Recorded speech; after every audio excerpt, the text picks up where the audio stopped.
So they are still calling me. Others are confused. They don't know where to join, whether group 2 or group 1. So they were just calling to find out.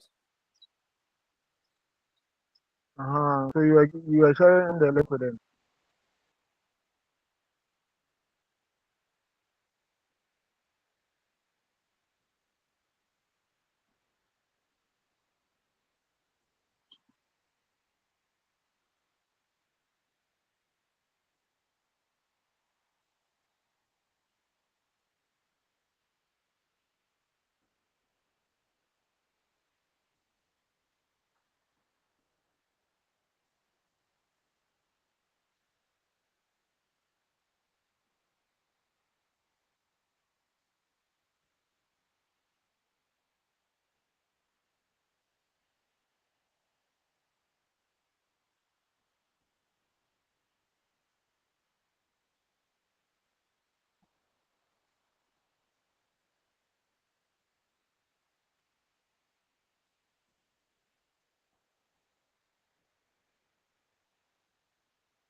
Charlie, what is going on?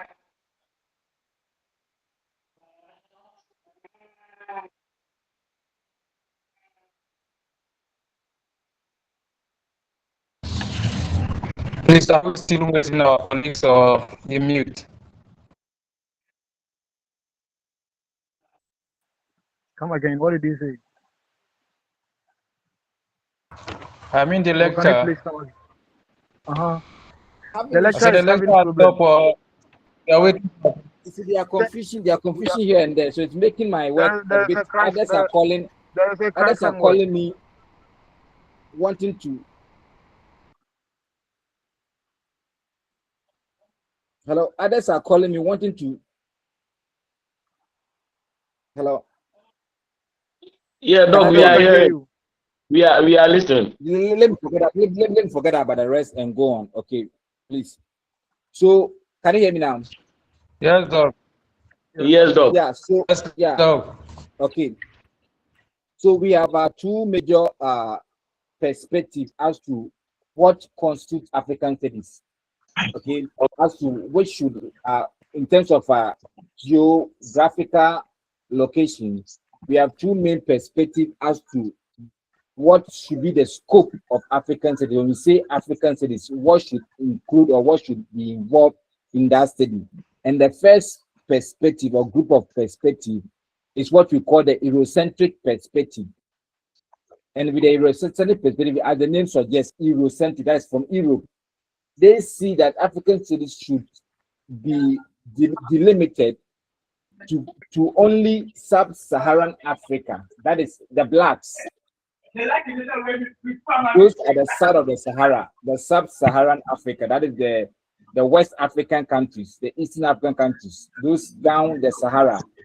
So if we talk about African cities, then Egypt and Algeria and Morocco and those people shouldn't be included in the African states. Please, do you get it?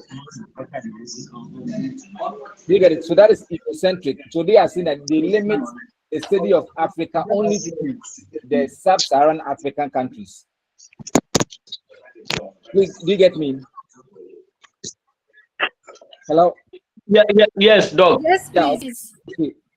Yes, Doc. Yeah, so the Eurocentric perspective, they zone only sub-Saharan African countries worthy of study as African studies.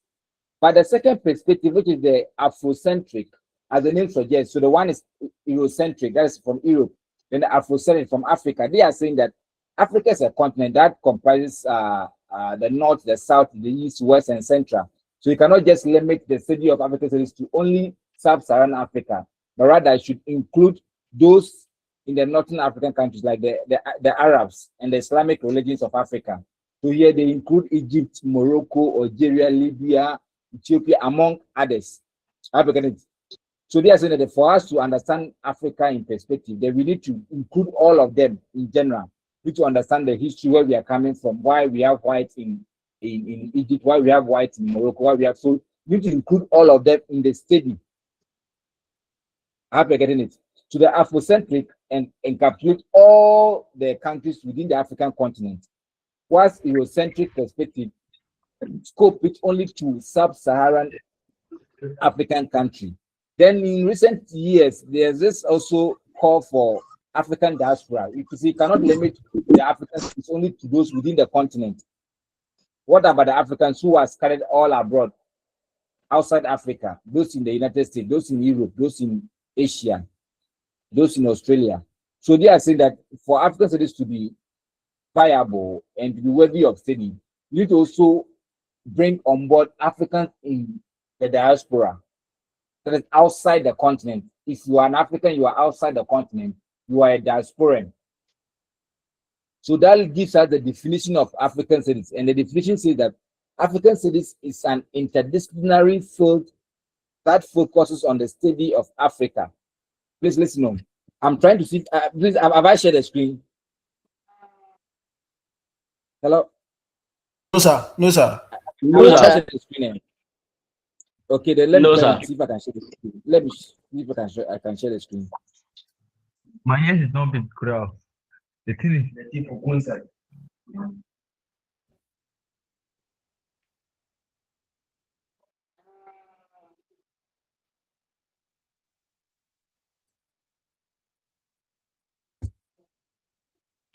Yeah, I've shared it. Can you see it now? No, please. Can you see it now? No, I've please. shared it. No, sir. No, sir. Still, we can't see it. Let me go back and see. I've shared it too. It seems you have locked your video, your camera. Oh, okay. I'm coming. Let me open it.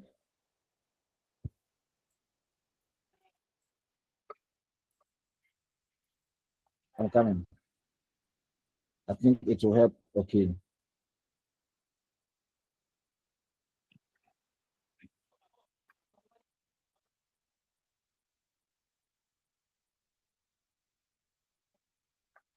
I'm coming.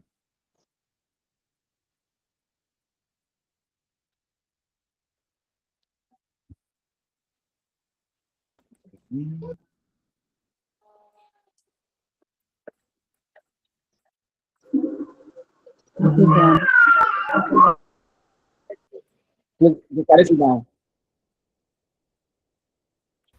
No, sir. Why? What is happening? I'm coming. Because it will help you. That will be self-explanatory once I share it. Sir, please, have you turned on your camera?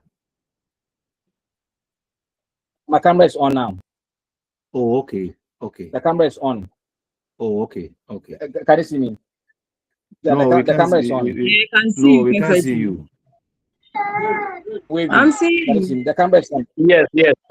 Yeah, but it's not. I can see your hand. Okay. Yeah. Yeah. So let me.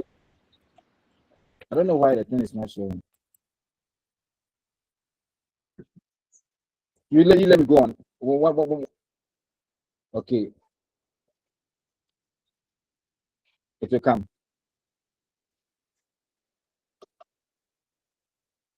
So the definition of African studies is an interdisciplinary field that focuses on the study of Africa, its diaspora, its culture, history, and adopt African-centered approach to solving African problems. So the definition here, you're talking about African studies, there's no specific course that says that there's African studies. African studies is an interdisciplinary field, which means that it brings on board different disciplines, different subjects. I get my point. African studies brings on board different disciplines to make African studies. In African studies, you will see history. In African studies, you will see religion. In African studies, you will see literature. In African studies, you see geography. In African studies, you see linguistics. In African studies, you see economics. You see sociology. You see anthropology. You see political science. You see music. You see philosophy, and the arts. So these disciplines come together to make African studies.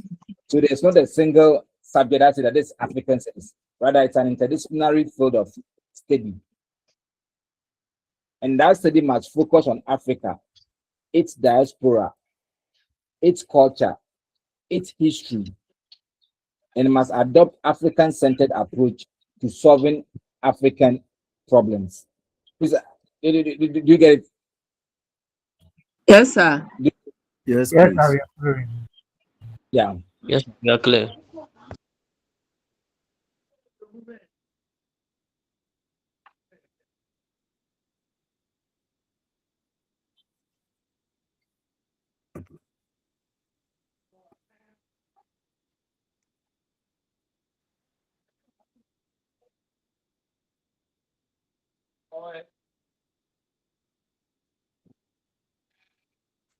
Hello, sir.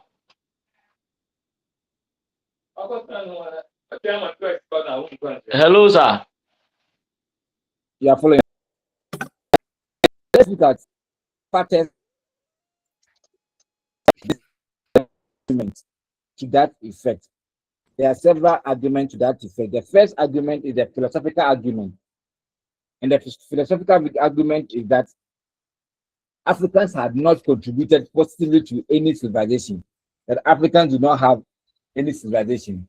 We were uncultured, we were not educated, we were not enlightened, and we are incapable of reasoning. And that accounted for colonization, because for somebody to rule you, it presupposes that you are not capable of taking care of yourself. So that philosophy was that Africans do not have any culture, Africans do not have any civilization, Africans do not have any history, Africans do not have any education. And that we are savages, we are like animals. We don't know our left from right. We can't think, we can't reason, and that we need to be tamed, we need to be led, we need to be educated, we need to be civilized. So that actually motivated the Europeans to come into Africa to civilize us. So that is one factor or argument that actually led to the late development of African studies. Because what is there to study? There's nothing there to study, because we did not contribute to any civilization worth studying. So that is that argument, that is the first argument that actually sort of started the development of African studies until the late 50s. Then we have the historical argument. And with the historical argument, they are saying that Africans did not have history and that they did not contribute anything to the history of the world. Africans were in the dark ages, were in the dark. There's no history of Africa because there's no written history. And the West depend mostly on, largely on written history. And once Africans do not have written history, then there's nothing there to study. But what is there to study is not oral tradition, but written history. And once we do not have written history, then Africa is not worth studying. And that was the historical argument that actually delayed the development of African studies until the late 50s. We also have the role of the missionaries in the role of the missionaries. You know, during the missionaries came with the slave traders. You get, and we all with the idea of propagating a gospel, the Christian ideology or the Islamic ideology. They came in to convert Africa, the Africans, from being Africans to being Europeanized. So the missionaries taught us to believe that anything African is fetish. The missionaries taught us to believe that anything coming from us is not worth using or studying. I'll get it. So, and it has been ingrained in our moral fiber. Now, our ladies, what do we see? Our ladies, what do we see? What do you see with our ladies? They do hair extension. Most of the things they wear are not natural. They are not African.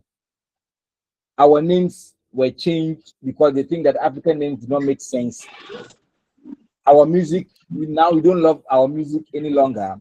We love Rihanna and then the Shakiras and the rest. Our dances, our sculpture, our religion. So they changed everything. And now, you see, I don't know, I'm going to first understand fancy or tree. For you to say something is beautiful or a girl is beautiful, you say, me brony. Do you get it?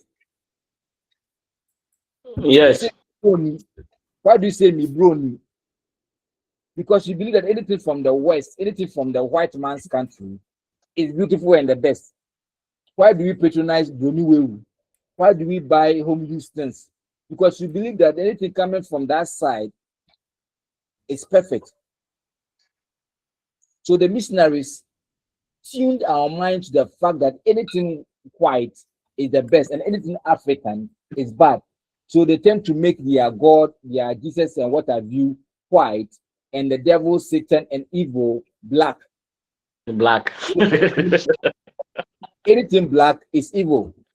Anything black Wow. is not nice. And that is how come we believe that to date, we believe that until we travel to the West, until we go to Europe or America or Asia, we can't break through in Ghana. That's why our youth are struggling to travel to Asia. They are struggling to travel to Europe, to America. Why? They believe that when you get to the white man's country, they will break through. It's in the 14th century or 15th century, they rather force us to the new world. But now they are not forcing us. We are rather begging them to allow us to go. Why? Because we believe that anything from the white is the best. Our women are bleaching. Now we have breast extension. You can't even tell whether it is organic or it is fake. Breast implant, Botox implant, BBL, the dressing on African. We believe that once we expose our breast, our chest, our sagging pants, our earring, whatever, then we look like the white. I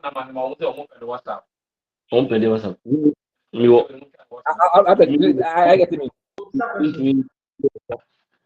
Hello. Yes, sir. Your line was off.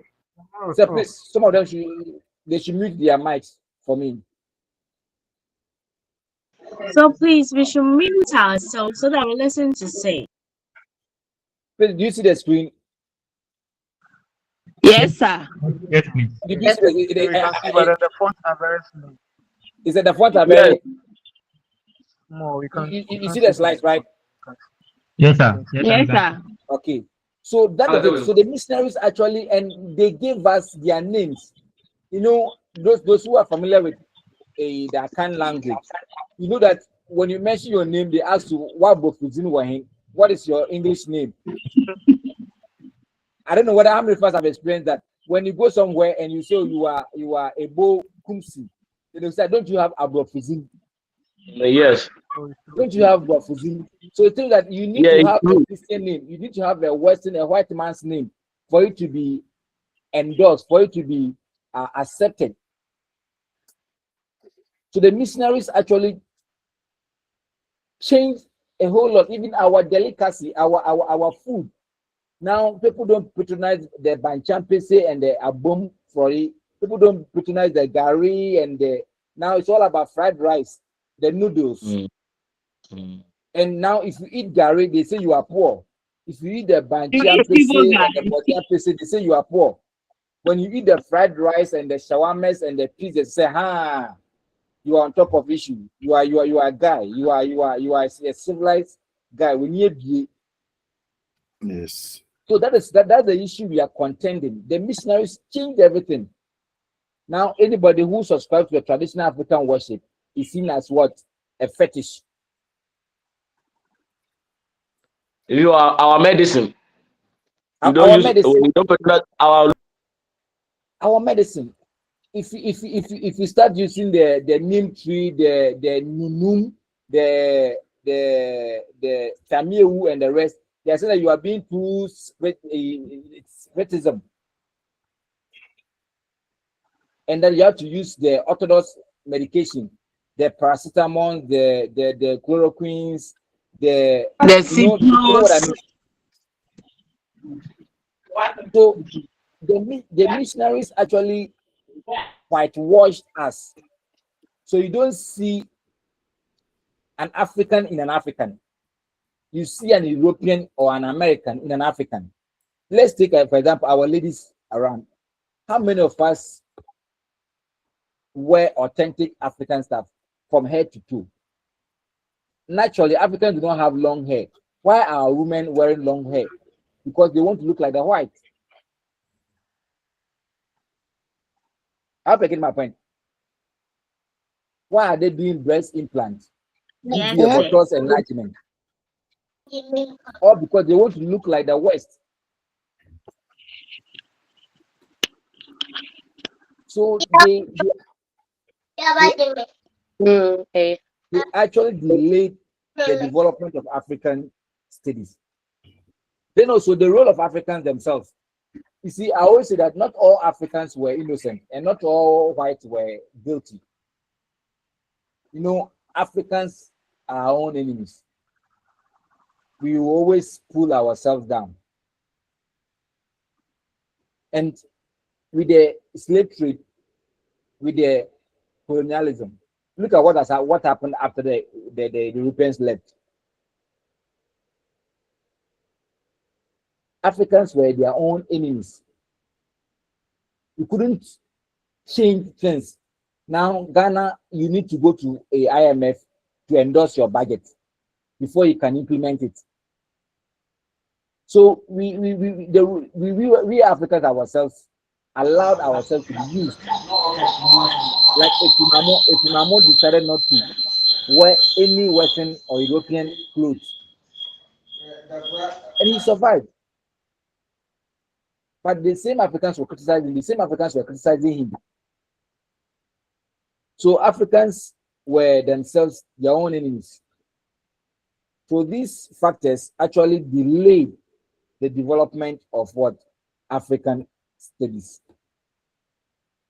Now let's look at the evolution and growth of African studies. Please take note of that. So we have 4 factors that actually led to the development of African studies. We have the philosophical argument that Africans do not have the locus to reason. We don't have the power to reason. We don't think, and that somebody must think for us. And that's how come IMF is dictating to us. So that explains the colonialism, because you need to be rude. It's only children who are parented, because we assume that children who cannot fend for themselves, they cannot decide for themselves. That's why they need to be parented. And that's how the West saw Africa. Africa needs to be parented, hence the colonial rule. Then we have the historical argument. We don't have any history, because our history is passed on from generation to generation orally. We don't have any written document, written history for them to study. That's also contributed to the late development of Africans. We talk about the missionaries, the they did, the role they played in actually delaying the development of African studies, then the role of Africans themselves. Now let's look at the evolution and growth of African studies. What actually caused the evolution of African studies and the growth? The first one has to do with the black.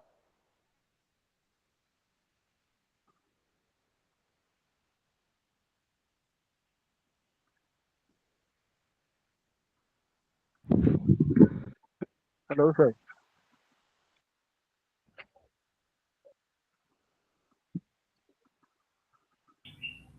Hello, sir.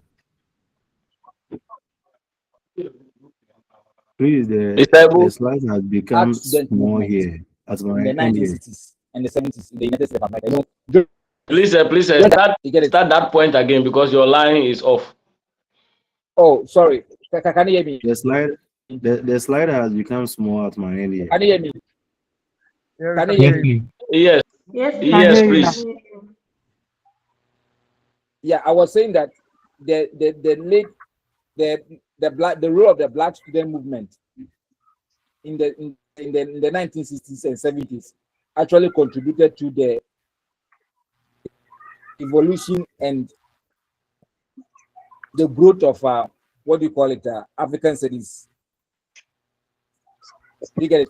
African studies. I'm saying that during that period, it was the height of the civil unrest, the civil rights activism, the Martin Luther King's, the Malcolm X, all trying to ensure inclusivity. But at that period, there were racial discriminations where blacks were lynched, raped, beaten, segregated. You get my point? So these students stood up and fought for the right of black Africans in America. And the students observed that they were made to study American history, European history, and other history from other continents, but not African history. So why is that I am studying, I'm a black student, I'm studying European history, I'm studying Asian history, I'm studying American history, Australian history. But when it comes to African history, I'm not allowed to study African history. So they agitated, the black student movement agitated that no, they should include, or there should be an introduction of African American and African studies program where we need to study our history as Africans. And that agitation, that cry, that effort led to the evolution and growth of African studies. Also, African studies therefore started in the United States as black studies. So it started as black studies, not even as African studies, as black studies. As a result of the struggle.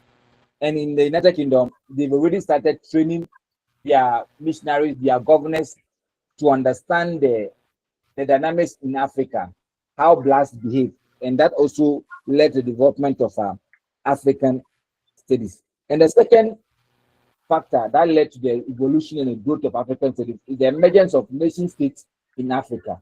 You see, right after the colonialism, in the early 1960s, Africans gained independence and we're ruling ourselves. So come and say that the black man is capable of Managing his own affairs. handling his own affairs. I have to get my point. So once we took over the realms of our governance, we now started projecting African image. Now started new African nations keep their rightful place in the UN, because now when you go to the UN, we are represented by Africans, not Europeans.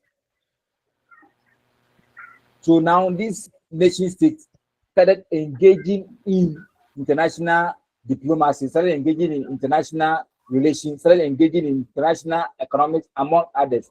And that is worth studying.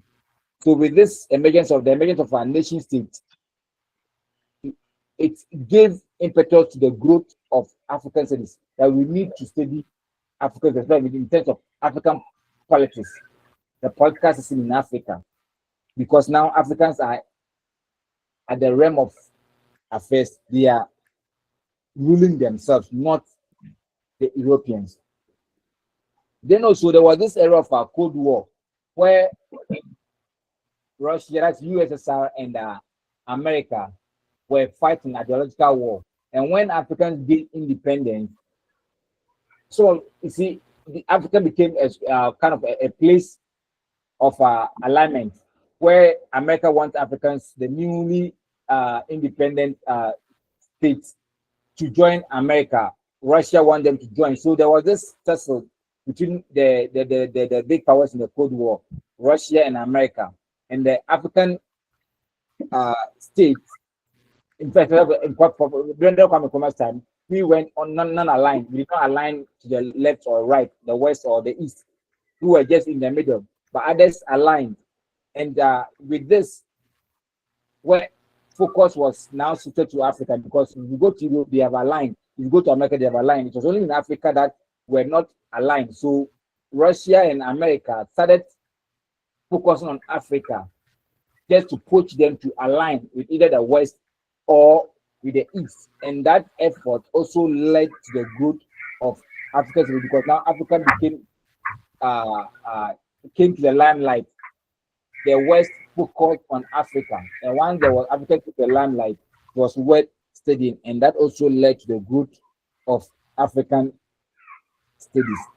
We also have the contribution of African universities and scholars. You know, now we have African universities.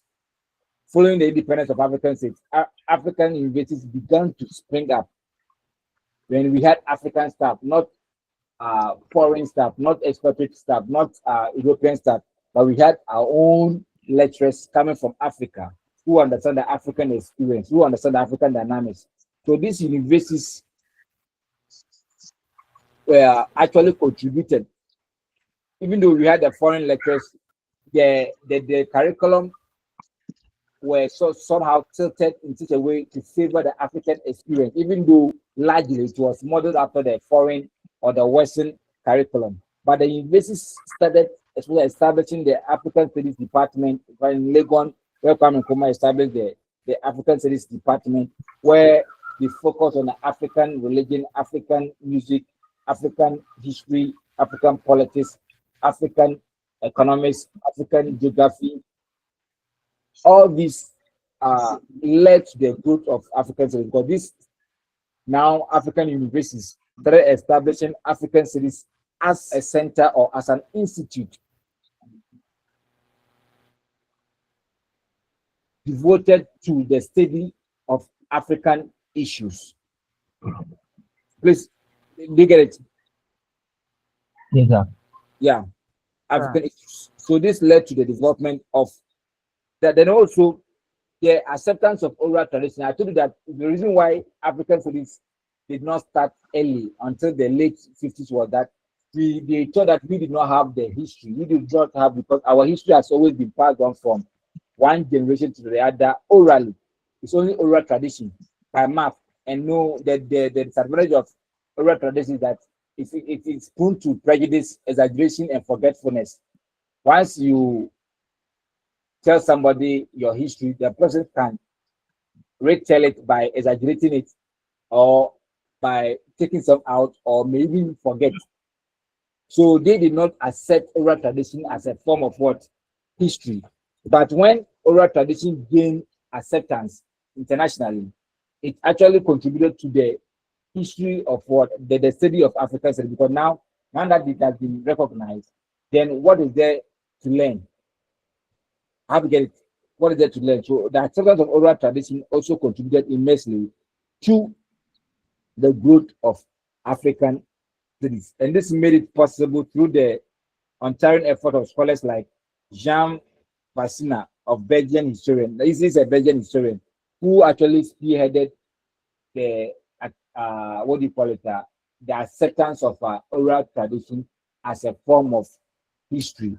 Then you know the archaeological studies, the archaeologists like Lewis Lackey and the rest, after the excavation, they realized that Africa was dense with history, were pregnant with history, even though we may not have written documents, but we have archaeological remains to tell our history.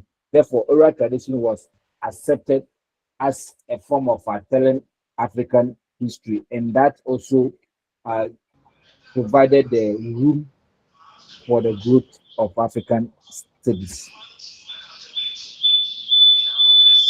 Then also we have the establishment of African Studies Association. Yeah, be details and Please dear mute, mute, customer, please you mute have your microphones.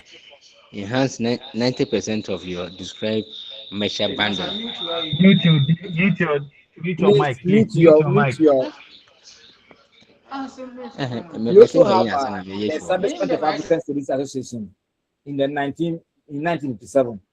The participants with special interest in Africa were drawn from history, sociology, anthropology, economics, among others, to its maiden meeting. And the objective of this African Studies Association in 1957 was to collect and promote knowledge about Africa, stimulate and facilitate research among scholars interested in studying Africa. The association provides a platform for scholars in and outside Africa to meet and exchange ideas. And through its mouthpiece, the African Studies Review and Issue, the association helps date disseminating research findings about Africa.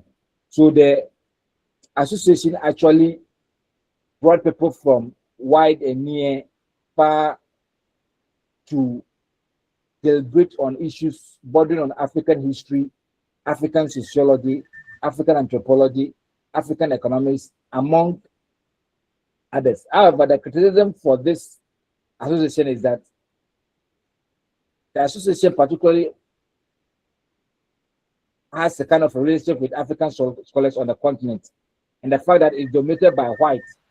So here, the association was dominated by whites, non-Africans, whose agenda may be different from that of the association. So the association invited scholars from the West, mainly historians, Western archaeologists, Western sociologists, Western economists, among anthropologists, among others, into its fold. And the criticism was that once you do not have full Africanness of the association, Western agenda could permeate and could be implemented within the association. So that was one of the criticism leveled against the group. Then also, the headquarters was established in New Jersey. How can you establish an association of African studies and you push the headquarters to America? So it was criticized that how can you bring the headquarters of an African thing outside Africa, and that the headquarters should have been brought within the continent and not outside the continent. So these are some of the issues with the association established in 1957. Now let's look at the objectives and impact of African studies. The objectives and impact of African studies. One, to offer students the opportunity to study Africa from all facets. So one of the objectives is to offer students the opportunity to study Africa from all facets. And here to give students the opportunity to study African history, African religion, African culture, African institutions, as well as languages and the arts. You know, most of them, even now it's happening. People think that your ability to speak the English language gives you the upper hand, and that English speaking is a barometer for measuring one's intelligence. So if you're not able to speak English, it means that you are not as civilized, you are not intelligent. You see the problem? But African studies will tell that we need to understand our local language. Some of us are not even fluent in our local languages. We cannot write our local languages. We cannot speak our local languages well. But African studies will give us the opportunity to study our history, religion, culture, institutions, and our languages. Then also it will help us to project the African personality. African studies will help us to project who we are as Africans, our personality. Who is an African girl, African lady?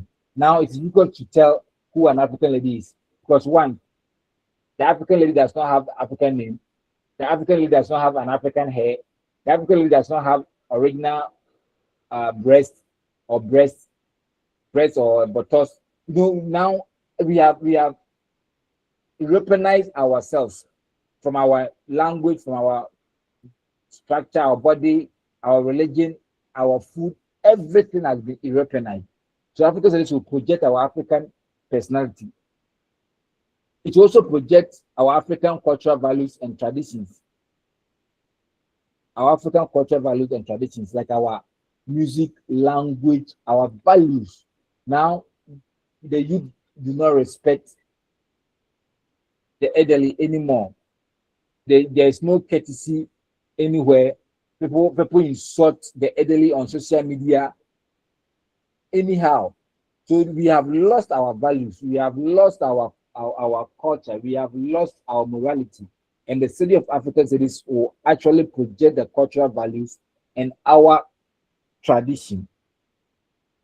And also, the Study of African Studies will help us find African solutions to African problems. To help us find African solutions to our African problems. And also will promote unity among Africans. It will promote unity among Africans.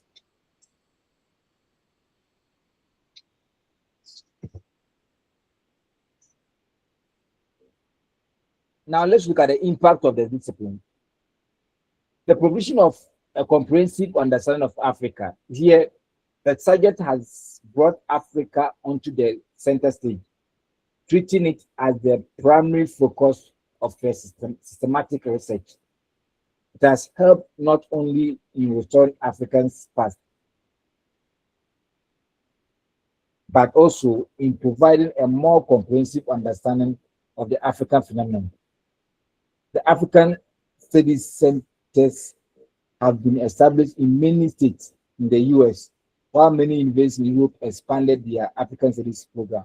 So it actually puts Africa in perspective for us to understand the Africanness, for the African nature. You know, most of our history has been written by the West. It's a white man who wrote our history, most of our history. So there will be prejudice. There will be skewness. So African Studies put our history, our personality into perspective. To date, most Europeans think that, some of the Europeans think that Africans are living on trees and we are savages. So the Study of African history has actually cleared that erroneous impression about the African. Also, the field of religion. The African traditional religion has been restored. And now, at first, you know, people shun away from African traditional religion. But now, people are gradually gravitating towards the African traditional religion. Because African Studies has made us aware that the African traditional religion is not different from Christianity and Islam. They share the same content, but different approach. So now people's eyes are being opened to this new reality that African religion is equivalent to Christianity and Islam, and that it is not fetish, it is not barbaric, it's not demonic, it is not negative, but rather at par with Christianity and Islam. Just that we have a different approach because we use our African nature to subscribe to that religion and not a borrowed culture. So in the field of anthropology too, it has led to a positive change in people's perception of African culture and societies. African Studies has deepened our understanding of African societies and cultures. It has also established linkages between Africans and those in the diaspora. Now in Ghana, for example, we talk about the issue of Panafest, beyond the return, then beyond the return, you know, where we throw invitation to Africans in diaspora to come home, you know, the sudden return, to come home, to come and be with us. And I think Steve Wonder is in Ghana. Steve Wonder came, but Rita Mali was in Ghana. You know, the Du Bois, all those people came to settle in Ghana because of the study of Africans that's actually opened up Africa. And now most Africans in diaspora have identified their ancestry, have identified their roots, and they trace their roots to Ghana, to Benin, to Cote d'Ivoire, to Nigeria, among others. And then they are making a return to their motherland, and all because of the study of African studies, because it's established linkages between Africans and those in the diaspora. And scholars in the field meet regularly at conferences and workshops to discuss their findings about Africa. And we have linkage among the universities, and all these have actually impacted the discipline in a positive way. Now let's look at the challenges facing the discipline. Challenges facing the discipline. The challenges facing the discipline. Please, any questions so far? Any questions so far on what you have done?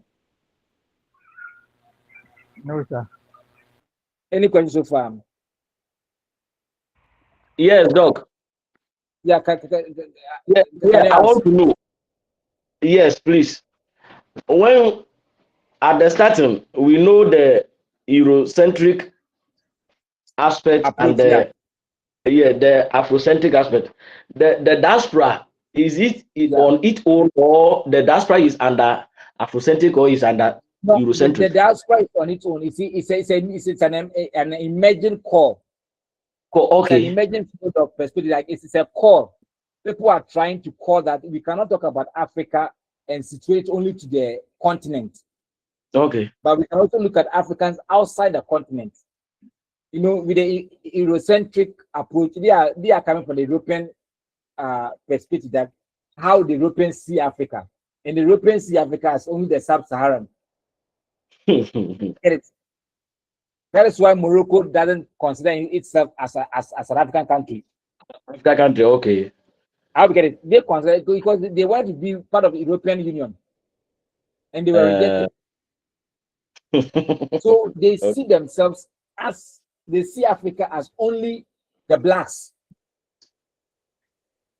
and the blacks, those are the sub-Saharan Africa.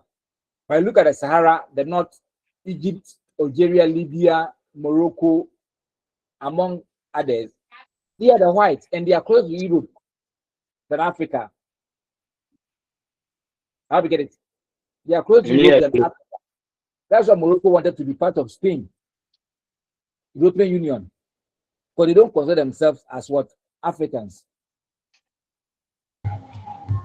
So the diaspora perspective is a call. It's not a perspective, but it's an emerging call. People are calling that, look, you cannot restrict Africa to only, you see, the Eurocentric puts Africa at the sub-Saharan Sahara. You get it? The Afrocentric and comprises all the countries in Africa. You get it? But the diaspora call, the Africans, that we are saying that, fine, we agree that Africa is a continent, but we have people outside the continent who are Africans. So if you're talking about African studies, then you have to open the scope. You have to enlarge the scope to cover those who are outside the continent. You shouldn't focus on those who are within the continent, but also bring on board those who are outside the continent. So if you go to England, there are some blacks there who are Africans, even though they were born in England. If you go to India, if you go to America, if you go to wherever, so you need to capture these people who trace their ancestry or root to the continent. You shouldn't only focus on the continent, but avert your mind to those who are outside the continent. Please, do you get it?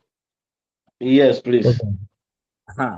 So it's a perspective which is an emerging core. Oh, okay. You get it?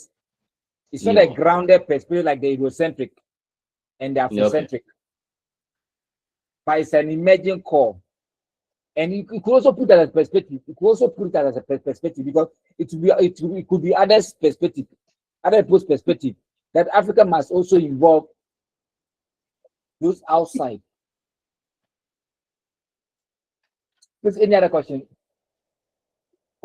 So, sir, we understand that the Eurocentric perspective, they said it includes the discipline to Sub-Saharan Africa. Yeah. And looking at excluding the Egypt, they Morocco. sought to exclude Egypt and larger civilization like North Africa from Africa. Yeah. But for the Afrocentric view, they say it included Arabs and Islamic regions of Africa. Yeah. But I understand Morocco and Algeria and those Islamic countries, they should be under Eurocentric.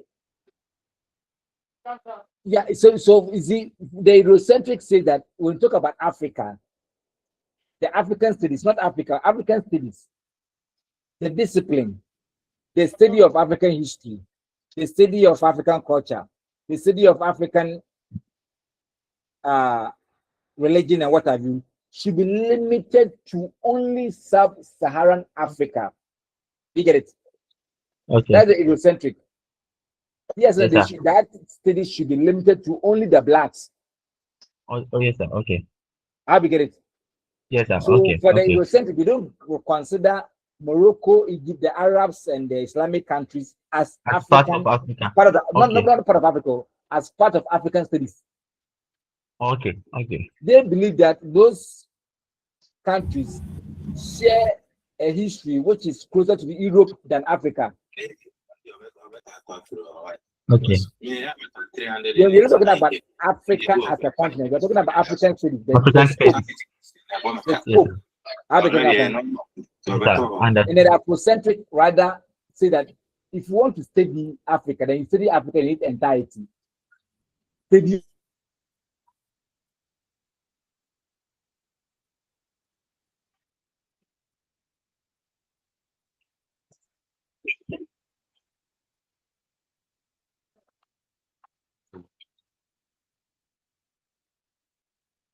Hello.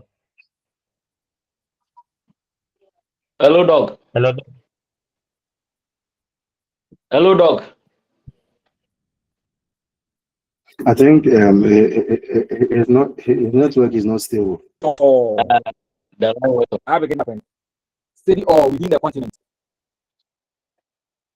Study all. Please come again. Your network was not stable. The network is not sorry. nice. I'm saying that. Okay. Sorry. Can you hear me now? Yes. Yes, please. I was saying that. So the Afrocentric perspective say that we cannot exclude the Arabs and the Islamic regions of Africa. We are studying everything within the continent. You get my point? So everything within the continent. Whether you are an Arab, you are an Islamic country, you are a black or whatever. Once you are within the continent, you qualify to be studied. Okay. You get it? Okay. Then the third group say that no, your focus shouldn't only be those within the continent. You should also invite those who are outside the continent, who are Africans. So that one is the diaspora. That's the diaspora. Diaspora. Oh, okay. Yeah. Okay. So diaspora is any African who is outside the continent. Okay. So if you get the opportunity to travel to Canada, you become a diasporan African. Oh, okay. You are in diaspora. Diaspora means that an African who is outside the continent. If you're in South Africa, you are not a diaspora. I get it. But once you are outside the continent of Africa, then you become a diasporan African. You are an African, but you are not resident in the continent. I get it. Yes, sir. Yeah, please. Any other question? Any other question?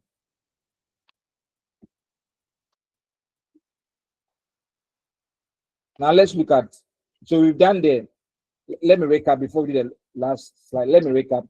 We've done the nature and scope of African studies. We talked about the three perspectives. We talked about definition, and I said that. And let me explain it. What initially the network was about. I've told you that African studies is not a single discipline. It's a multidisciplinary in nature. It's an interdisciplinary. So in African studies, you will see history, you will see religion, you will see literature, you will see geography, you will see linguistics, you will see economics, you will see sociology, you will see anthropology, you will see political science, you will see music, you will see philosophy, you will see art. You get it? So all these are within the study of Africa. Then we talked about the factors that led to the late development of African studies. And we see that African studies started or gained impetus in the 1950s. So why the late development? And we are saying that we have a philosophical argument, which says that Africans has become smart, my NEA. We say that Africans do not have the power, the locus to think. You know, the white believe that we are incapable of thinking for ourselves on our own. So we need to be ruled, we need to be parented, we need to be led. You get it? The justification for ruling us, the justification for colonialism, is because they thought that we are incapable of rational deliberations. We cannot fend for ourselves, we cannot decide for ourselves. We are savages, uncivilized, uncultured. Therefore, they need somebody who is civilized and highly educated to teach us. Hence, colonialism. Then the historical argument is that Africans don't have any history, and that whatever history we have cannot be relied on or upon, because it is oral tradition. And oral tradition, according to the whites or the West, cannot be trusted because it can be exaggerated, can be forgotten, and it can be prejudiced. And because of that, they did not see the reason why Africa should be studied, because we did not contribute to any history. Then we talked about the role of the missionaries. No, they came in and they didn't even destroy the whole thing for us. They changed the African personality. They tried to make us look like Europeans, speak like them, talk like them, look like them, dress like them, eat like them. Now, if you know how to use the categories to say you are not civilized, what am I lying? If you use your hands, so you are a bushman or a bush girl, use categories. They changed our names. They actually made us look like white. Africa is in a tropical zone, full of sunshine. Yet you see people wearing suits, sweating, yet wearing suits, because they want to look like the Europeans, and we respect them. We respect them as big men. When they wear the suit, you refer to them as big men. You respect them. You increase the respect for them, right? Because you see them as some kind of big men. And you know, let me tell you this funny observation. You know, in a bus,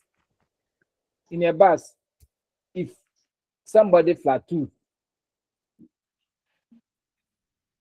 and if somebody flushes in a bus, most often than not, we don't consider those who are properly dressed, like in suit, with briefcase. We don't even regard them as being capable of doing such a mess. But those who are shabbily dressed, the Rasta man with you get my point. The market women, those who are shabbily dressed on camera, are the people that we suspect to have done the mess, because we look to them as they are civilized. Yes. But they could be dangerous.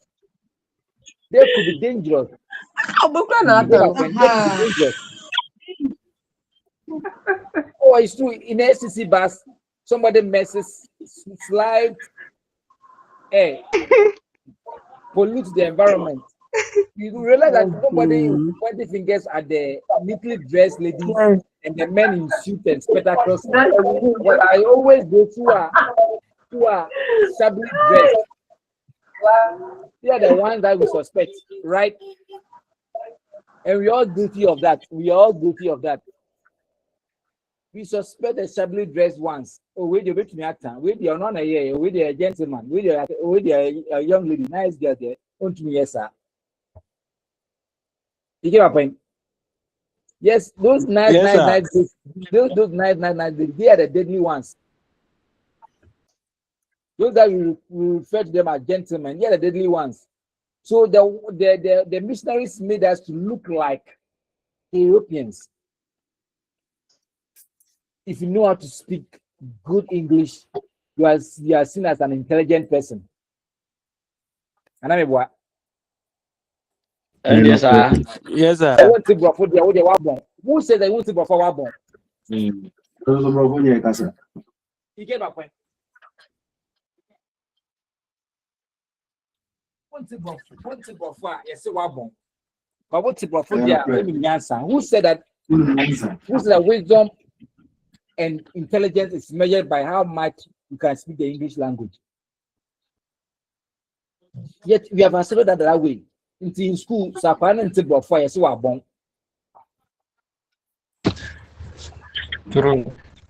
I'll pick it up. So the missionaries really did us bad.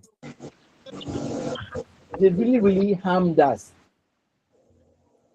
Now we have lost our confidence in certain things because of how they created the image of an African in us.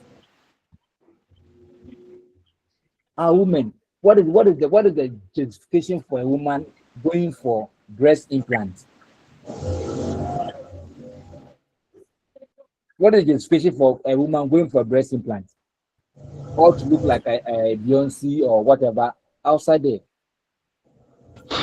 Africans were not noted for long hair. Yet look, Brazilian hair putting unnecessary pressure on guys.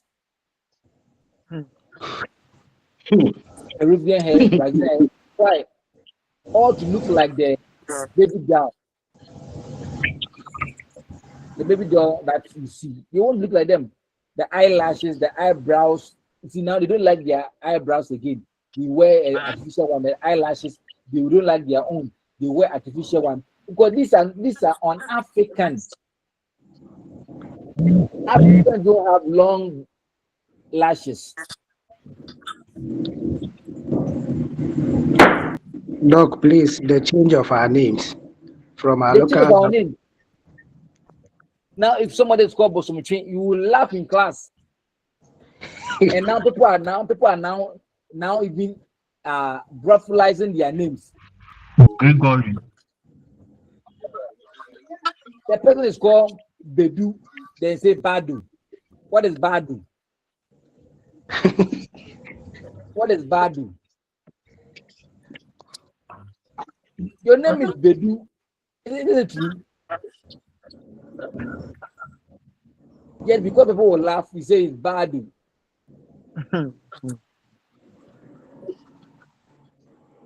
Bosom fee, so bosom file.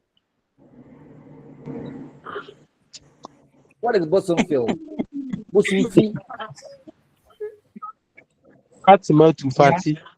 Yeah. They don't say fatty. They will say fatai. Hey, wait, Went to down. Yeah, fatty. Come from my own local name. They say fatai. And if you know how we spell our local name, Adezua, you say instead of K, we make it you get it? Adezua, it says Adez. What is Adez? What is Adez? Everybody. We all say Adez. Now you can't spell Adez. And Doc, please, this one mostly happens when they are doing baptism for us. Yeah. Then they will tell us that, oh, we need a Christian name, which is a white man's name. A white Thereby man's name. changing the name or Peter, adding a Andrew, name. Paul, Joseph, among others. So they actually changed our personality, and the Africans who had the Western education also did not help us. They came back and started living their life modeled after the Western character. Yes, I get my point. So, and that is the problem we are struggling now. Now we are in a dilemma. Even if you take our marriage ceremony, now you do the local, you do the traditional marriage, then you do the Western marriage. Does it make sense? No, sir. Now we marry twice. Look, I think this one, there's a problem of education when it comes to our pastors, now African pastors, that's our reverend ministers, because when we are in church and they are to give us now, there are no more colonial masters in place to educate us. Now our pastors, they don't educate our congregants about the essence of the ordination and then the customary one types of marriage, where this one, if the customary one comes and then the ordination comes, it nullifies the customary one. All these educations our ministers are not giving us. So sir, how do we classify that one? Currently, we don't have those colonies in place, but our own people are in place. Yet those are the things that they are propagating outside our language. We call it neo-colonialism. Neo-colonialism. Yes, sir. Colonialism, they were at post, they were in person. Do you get it? Yes, sir. Colonialism, the whites were present. You could see them ruling you. But the neo-colonialism, they are not in personal, but they are controlling you. About 95% of Ghanaians patronize Boniwewu. Huh? About 95% of Ghanaians patronize Boniwewu, and they control what we wear. Yes, sir. And they are controlling us. Our food. When did we start eating shawarmas and the pizzas and whatever? What was pizza to a Ghanaian child? Growing up in the 80s, what was pizza? You could only even take Coke during festival like Christmas. Jollof, Christmas or a visitor will be coming from abroad. That's why they will cook jollof for you to eat some. But they changed out the literacy. Yeah. Yeah, dog. Yeah, I can okay. I want to contribute. This is the challenge as a continent we have. Yeah. And we are now doing African studies. What are we waiting to introduce our own language? What are we waiting to introduce our own language to in terms of studies? Because if you go to parliament, that's why we are waiting for you. That's why we are doing African. We are waiting for people to change it. You see, that was the African. Remember the late development. I said the Africans themselves. Remember the point. The point I read. The role of Africans themselves. Have you seen it? Oh, yes. The role of Africans themselves. We take over, yet we are taking over from the Europeans, from the white. We are doing what the whites were doing. You get my point? Yes, sir. It's just the one that you just explained. The reason why the ministers are now driving big cars, taking big money, among others, was because when the British and when they brought their people to Ghana, they were dying. So there was a need to incentivize them. Leaving your home, nice country, to come to a place like Africa, Ghana, to stay. You need to make life better for you. so that you don't miss home and say you go back to England. I get my point. That's how come the colonial district secretaries and the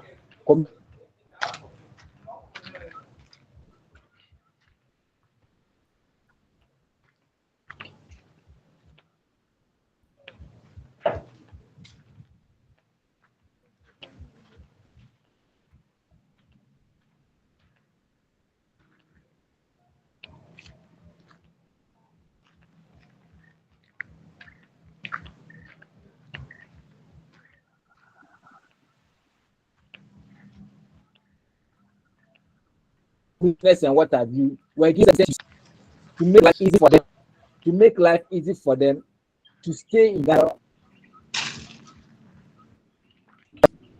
Hello. Hello, sir. You can hear you.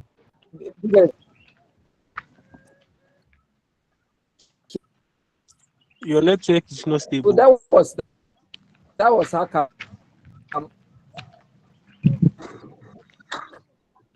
Hello, do you get it?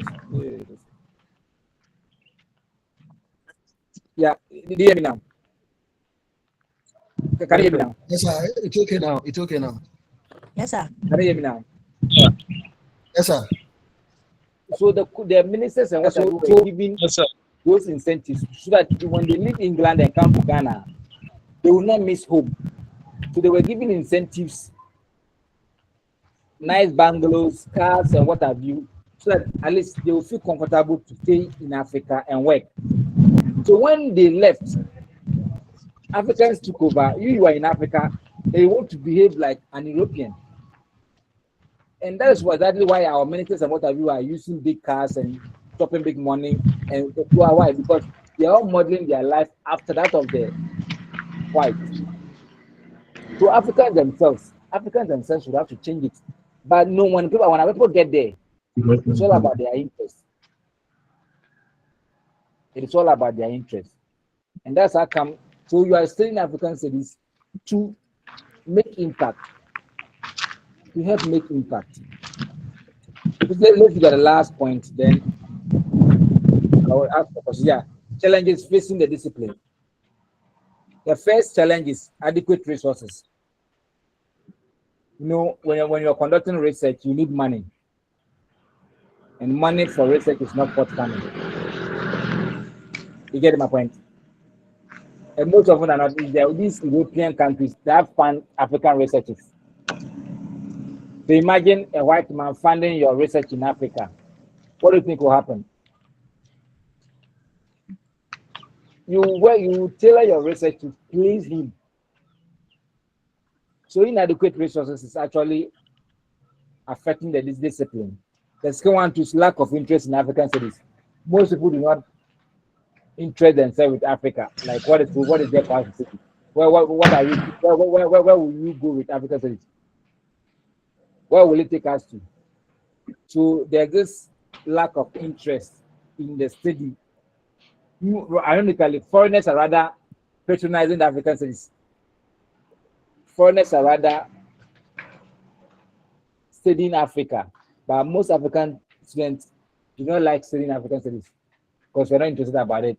We want to do European studies. We want to do American studies because we want to travel to America and Europe. So what is so interesting about Africa? Then we have we don't have publishing houses, African publishing houses, publish African researchers.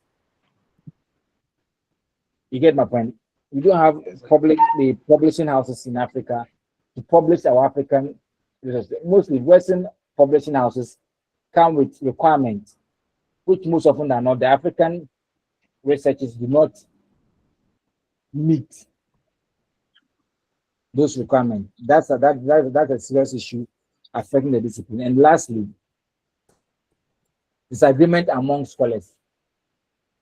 Disagreement among scholars. Most African researchers do not agree among issues. For example, in Ghana here, the issue of making a local language prominent as an what you call the medium of communication in our schools. Most scholars do not agree even if I should throw this question to you, most of you may not agree. The question: what language should we use?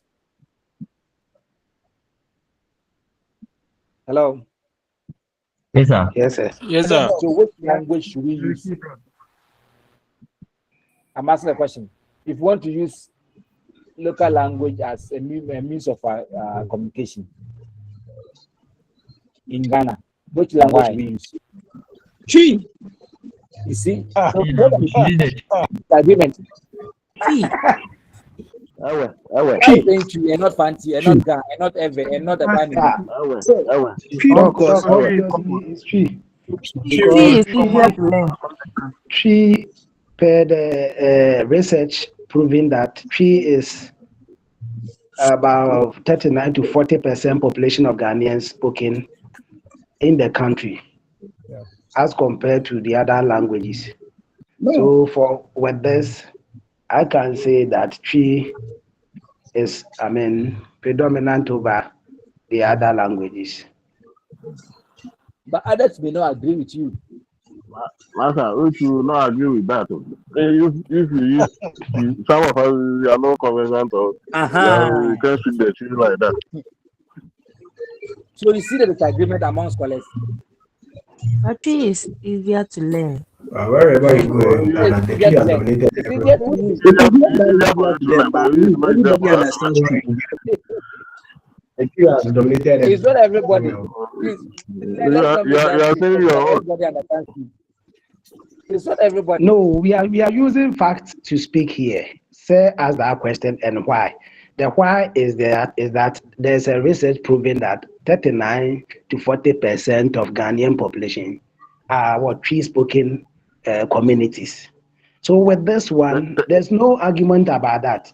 We may not have any. Okay, if you have any other argument,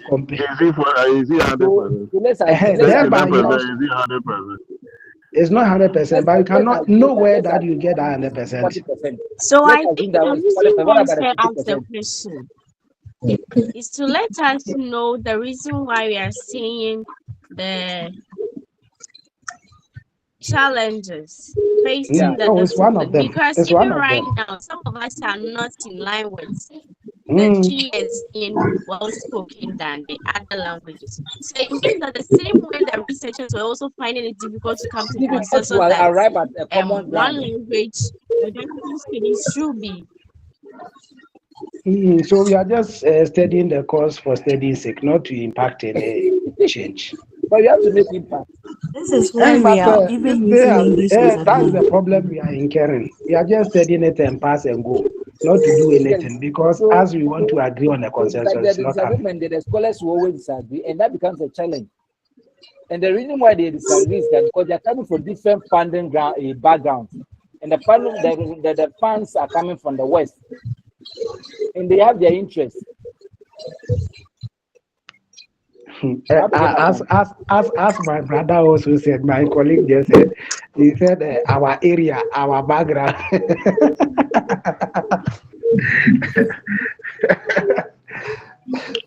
Yes, sir. All right. So, please, any question? I think I need to give you some minutes to prepare for the next class. So, any question? Hello, Doc. Yeah, I'm listening. Yes, because actually something can be done. What? The way we have some specific Ghanaian language languages that we are studying as a Ghanaian language. Yeah. We can base on those languages and choose the one we want. Because if you go to some countries, they are using more than 2 languages at the same time. Yeah. We too can also look at it in that perspective and see the one that can favor us, and we can go by it. And do you think it will work? It will not work. But in Ghana, we have more than 100. I'm sure our producers have tried over and over and didn't work, because assuming the one who is spearheading that is an Ewe. Do you think that person will advise us or Fanti or Nzema or Gan for that? Automatically it will go to You get my point. So the disagreement, and this is fueled by the Europeans in the form of funds. They give you money to do research. They give you money, do this, do that to counteract what somebody has done. You get my point, and that is exactly why we are unable to go far as Africans. Yes, sir. We are unable to go far as Africans because we disagree among ourselves. There's no common unity, and that's one thing Nkrumah and Gaddafi tried doing, and the West will eliminate you one time because they profit from our disagreement. They profit from our disunity. So, Doc, you get it? Yeah. So my question is, how do Africans' voices challenge Eurocentric narratives? You see, by singing the same tune, but we cannot sing the same tune in the sense that in Africa we have Lusophones, we have Francophones, we have Anglophones. The Francophones look to France for their whatever. The Anglophones look to England, Commonwealth. The Lusophones look to the Portuguese and what have you for their stuff. Okay. So even within the African continent, we are not one.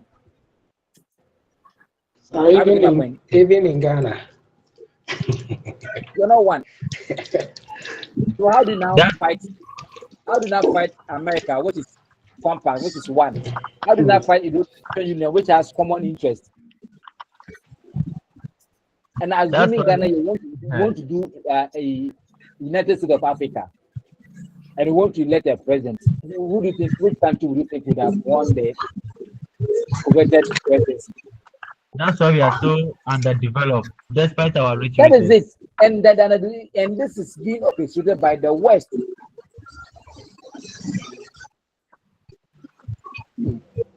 So you need a revolutionary leader, a leader who is not self-centered, a leader who says, "I don't care if I die, if I perish, I perish." But the leaders we have, once they climb up political power, what they do? My family first. I need to amass wealth. Family and friends. Family and friends. That is it. So, folks, thank you very much for this. I think we have been able to cover Unit 1. Next week, we'll do Unit 2. And we'll see what is there for us. Any questions so far? But you ran us.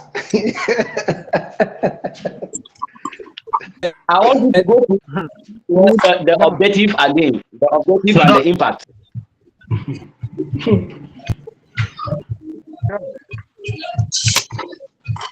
The objective and the impact. Objectives.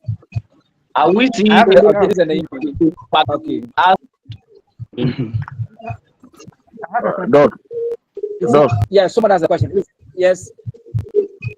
I just wanted to ask if you can get any book apart from the PDF file. Can you get any books to buy? Like your slides. I'll push. Are you all on the page?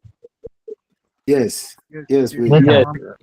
Yeah, I will give you out like extra notes. I'll just give for you to get. So I'll put them on the page. Okay, sir. Okay. Do appreciate. I'll be giving them last year. That's what I did for those who were. Who did that?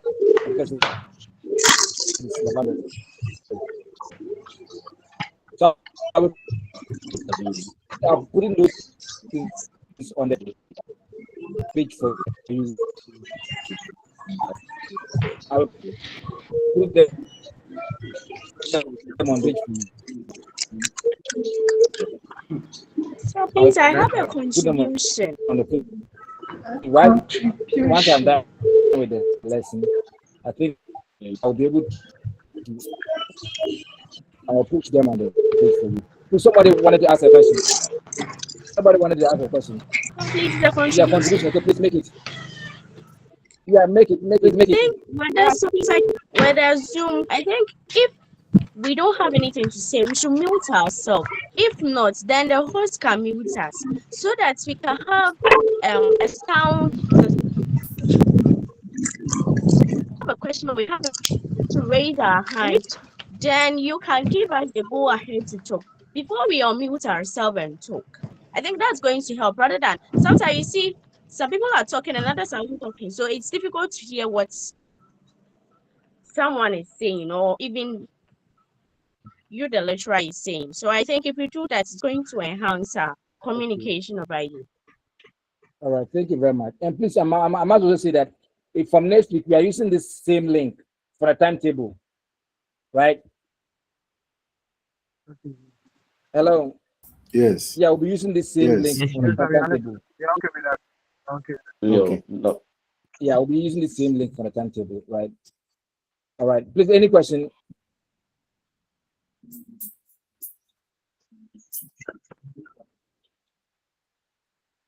Any question?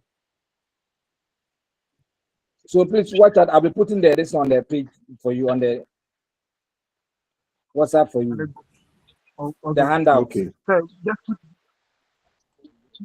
Doc, please, they have already given us some kind of modules for us to print it out. I don't know if the money. I said they have given us modules already for us. Yes, we have the modules. Yeah, we have the modules, but I'll give you. This is a handout. Additional stuff. This is the handout. This is a summary one. So we need the summary one. Yeah. Okay. Thank you. Just I know. Just follow the module. Most of the questions will be set from the module. But get that what I will give you will just how to up it like will broaden your horizon as far as that area is concerned. You get it? Yeah, thank you. Okay. You're welcome, my brother. So please, any questions so far? In the scale, class 1 music and one another class. Any questions so far? Okay. Any question? So, sir, please, my last question. Yeah. How can African studies be decolonized? How can African studies be what? Be decolonized. Decolonized. I don't get it. As in, the way the Europeans, let me say the diasporans, give us the civilization. Yeah. So should I say, were they the ones who colonized the learning of the African studies? I don't know if you get what. No, like the colonized the land. No, it's not the Europeans, it's the Africans. See, events took place. If you look at the evolution, we have the contribution from the universities, we have the emergence of the nation states in Africa, we have the role of the Black student movement. That's the movement, saying that those blacks in America, Europe, among others, saying that we've been studying American history, European history, and African history. But when it comes to Africa, we don't study African history.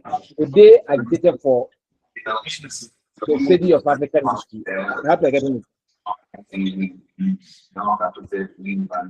I have to get in it. So, these issues were within, not from outside.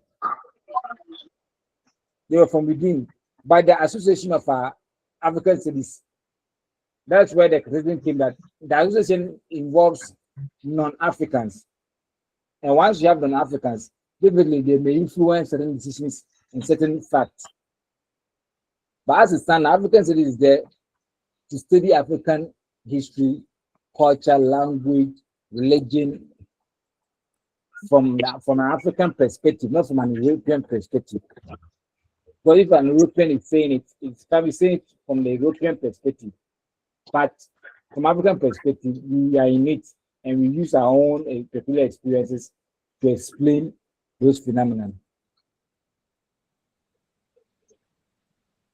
So the problem is that I understand your question. I understand your question. The problem is that why do we keep on doing things to suit the white? Our Okay. curriculum. Okay. Our curriculum is about the West. Adam Smith. This, what about, can't we have Africans that worthy of study? We do, but we're in a global world. Now, as you can recall, now the Chinese and whatever have come down in Ghana, they are learning African studies. We are happy when the Chinese are learning how to dance Adwa and Tete and Damba and Kudum and all the rest. It's dangerous. The whites are doing their African dances, African arts.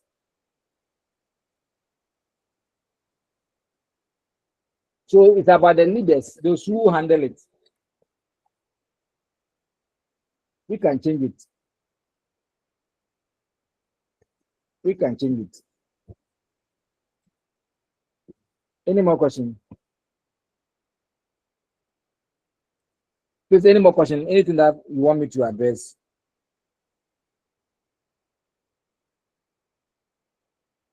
Any more thing you want me to address before you call today?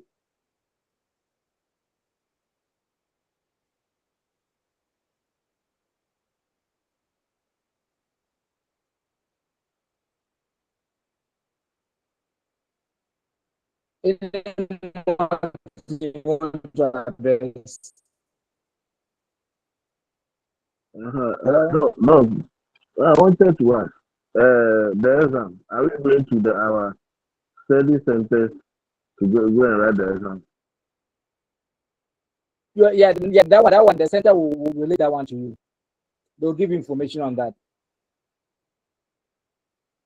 Okay, They'll give information on that. The center will give information on that. The center will give information on that. Okay. Okay, sir. Okay, sir. Okay, sir. And please always be with the course rep. Will be getting information. All right, sir. Hello, sir. Yes. Hello. Yeah, I can hear you. Yes, sir. Please, without due respect, I think your time is up, and perhaps the next lecture is maybe waiting for us. Okay. Then thank you very much. I'll see you next week, 9:30. Okay. So please let's use this link. Okay. Let's use the link on the timetable. Okay. Next week. Okay. All right. Bye. So please do put the handouts in the group for us. The handout. Okay. I'll do that. I hope all of us are on the page. Yeah, sure. We are in two groups, so one is in this group, we'll forward it to the other group. Okay. All right, thank you. All right, Louis, take care. Okay.